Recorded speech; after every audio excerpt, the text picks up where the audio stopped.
Olá pessoal, alunos do primeiro ano, vamos aí para mais uma videoaula para auxiliar vocês nas atividades aí do PET da segunda semana. Nós já vimos as substâncias, né? Nós vimos que quando juntamos mais de uma substância temos aí as misturas e agora vamos aprender como separar as misturas. Tem vários métodos de separação de mistura, vamos ver algum deles. O primeiro aqui vocês já conhecem, que é a filtração comum. Ela utiliza aí um material poroso, que é o filtro, né, na qual vai deixar passar o líquido e reter as partículas sólidas, no caso de sólido com líquido, como temos aqui, por exemplo, ao fazer um café. Mas também podemos separar um sólido de um gás, como por exemplo na utilização de um aspirador. Aqui eu coloquei para vocês uma imagem de um laboratório, utilizando aí vidrarias, na qual eu tenho um becker, onde vai estar o meu líquido. Aqui eu tenho o funil e o papel de filtro dentro aí do meu funil. Temos também a filtração a vácuo. Qual que é a diferença da filtração comum para a filtração a vácuo? É que ocorre uma sucção, né, através aqui de, por exemplo, uma torneira. Então, aqui vai realizar minha filtração.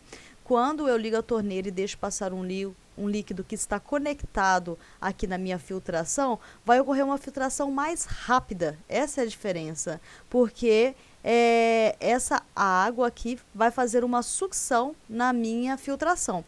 Em laboratórios é muito utilizado a bomba a vácuo para poder fazer essa sucção e fazer com que ocorra mais rápido a minha filtração, chamada então filtração a vácuo.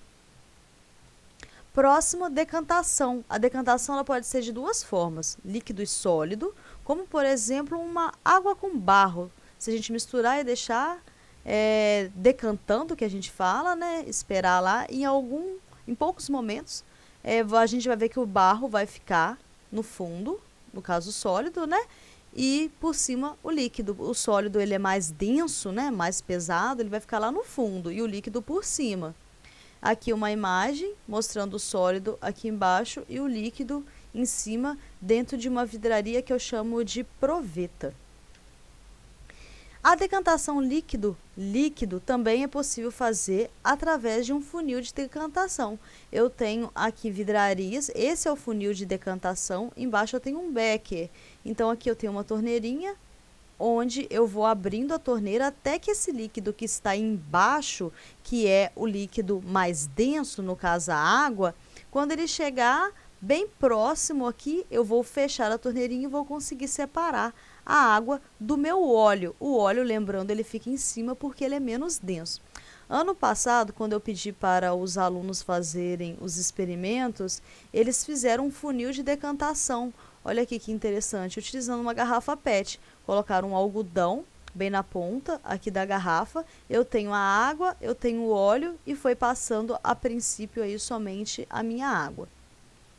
Vamos ver o próximo método de separação, é a sifonação. Esse daqui vocês também conhecem, né? Não sabiam o nome. A sifonação, ela ocorre através aí de uma sucção. Eu vou fazer uma sucção, então, através de uma mangueira.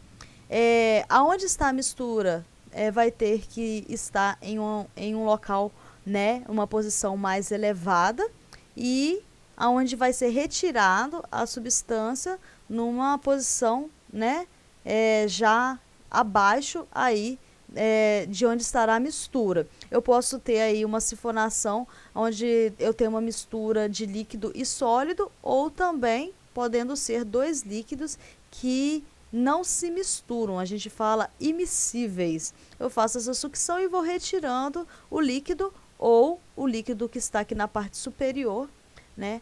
E aí eu vou controlando de forma com que essa retirada aqui fica na parte inferior. É muito utilizado, por exemplo, né, não para fazer separação de mistura, mas a sucção para retirar gasolinas de carro. É o mesmo procedimento. Próximo, centrifugação.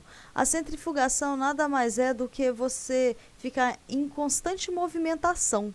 Aqui eu tenho um centrifugador, vai ficar rodando aqui, então ele acelera a sedimentação. Olha só, eu tenho aqui como exemplo substâncias de diferentes tamanhos. Então eu vou começar a centrifugar e aí, primeiramente, a partícula de maior tamanho, no caso a roxa, ela vai sedimentar. Aí eu vou continuar agitando, aí depois a azul sedimenta.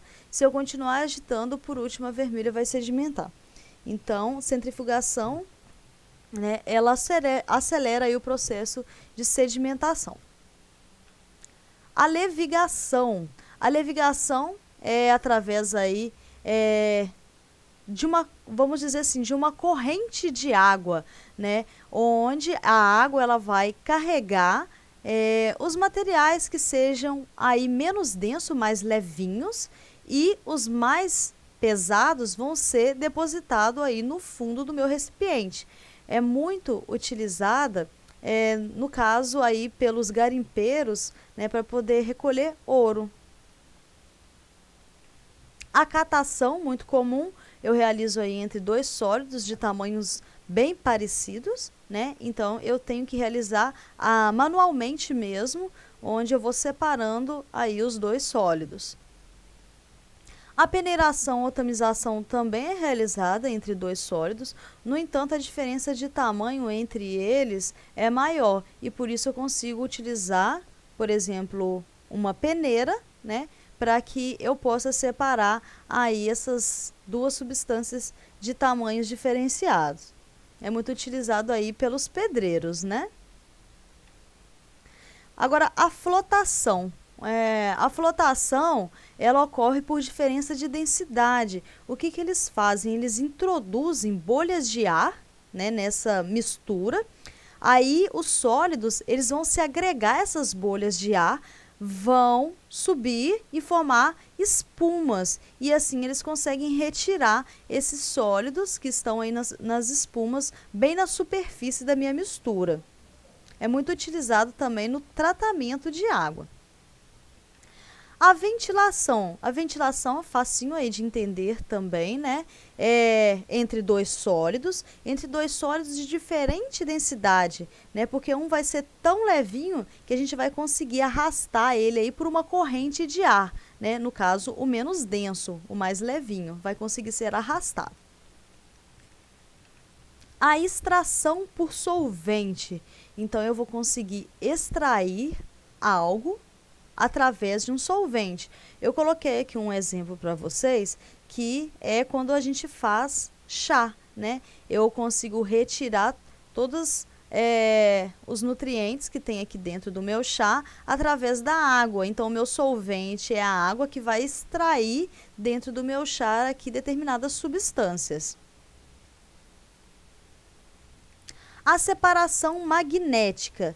No caso da separação magnética, um dos componentes eles têm que apresentar propriedades magnéticas, como por exemplo uma limalha de ferro. Então eu tenho uma mistura de limalha de ferro e enxofre, eu utilizo o ímã e aí, né, vai ficar no meu ímã a limalha de ferro e do outro lado aí da minha mistura, né, a outra substância, o enxofre. A recristalização. A recristalização acontece da seguinte forma. Quando eu tenho um sólido dissolvido, né, solubilizado aí num líquido, como por exemplo água e sal. Então, tem uma certa quantidade na qual eu consigo dissolver o sal na minha água. Se eu elevar a temperatura, eu consigo dissolver mais, né? Só que se eu começar a abaixar a minha temperatura, o que vai acontecer? Ele vai começar a cristalizar, né? Eu vou ver os cristalzinhos de sal novamente aqui na minha mistura. Destilação simples. Essa é um tipo de separação de mistura muito cobrado. Tanto a destilação simples quanto a fracionada. Vamos ver as duas. A destilação simples, ela ocorre entre um líquido e um sólido, certo? E o que vai acontecer? Eu vou utilizar equipamentos, eu tenho, né, aqui um balão de fundo redondo, eu tenho aqui um condensador e eu tenho aqui o Erlenmeyer e aqui o bico de Bunsen. Então, o que vai acontecer? Eu coloquei aqui dentro desse balão de fundo redondo uma mistura que é água mais sal. Coloquei para aquecer. Quando chegar a 100 graus Celsius, a água vai começar a ebulir. E aí ela vai passar por aqui e vai chegar no condensador. O que é o condensador? Vai realizar a condensação, ou seja, a passagem aí do estado físico, né, que é do gás para o líquido. De que forma? Através de um resfriamento. Aqui dentro vai passar o meu gás e ele vai começar a ficar líquido, porque por fora dele vai estar aqui água circulando, que vai estar gelando esse meu gás, passando aqui, fazendo com que ele fique líquido. E aí ele vai começar a gotejar aqui, né? E aí eu vou conseguir recolher somente a minha água. No caso, aqui no meu balão, vai ficar o sólido, que é o sal. A destilação fracionada, a diferença é que é entre dois líquidos miscíveis. O que é dois líquidos miscíveis? Dois líquidos que se misturam, né? E eu vou conseguir fazer essa separação por diferença de temperatura. Vamos dar um exemplo. Eu tenho aqui o mesmo desenho, né? A diferença é que aqui agora eu não tenho mais água e sal. Eu vou ter dois líquidos, como por exemplo, a água e o álcool, certo? O álcool, ele evapora em uma temperatura inferior à da água, por volta aí dos 86 graus Celsius. Então, é muito importante que quando eu realizo uma destilação fracionada, eu preciso muito de um termômetro para que eu possa controlar a temperatura. Enquanto nessa mistura aqui estiver ebulindo, né, uma substância por volta aí dos seus 86 graus Celsius, somente o álcool é que vai aqui, né, ebulir, condensar, ficar líquido, né, e vir aqui para o meu recipiente. Se eu passar dessa temperatura, por exemplo, chegar a 100 graus Celsius, a água também vai ebulir. Então, para que eu consiga, né, separar dois líquidos, eu tenho que primeiro utilizar a temperatura da minha substância, que é menor. Aí eu consigo ebulir uma substância somente. Aí aqui eu vou ter um líquido. No caso do exemplo que eu dei aqui, eu vou ter o meu álcool e aqui vai ficar a minha água, enquanto a temperatura estiver controlada aí por volta dos 86 graus Celsius. Bom, pessoal, espero que eu tenha ajudado. Qualquer coisa vocês podem me chamar no privado. É isso daí e muito obrigada. Não esqueçam de fazer os exercícios da segunda semana.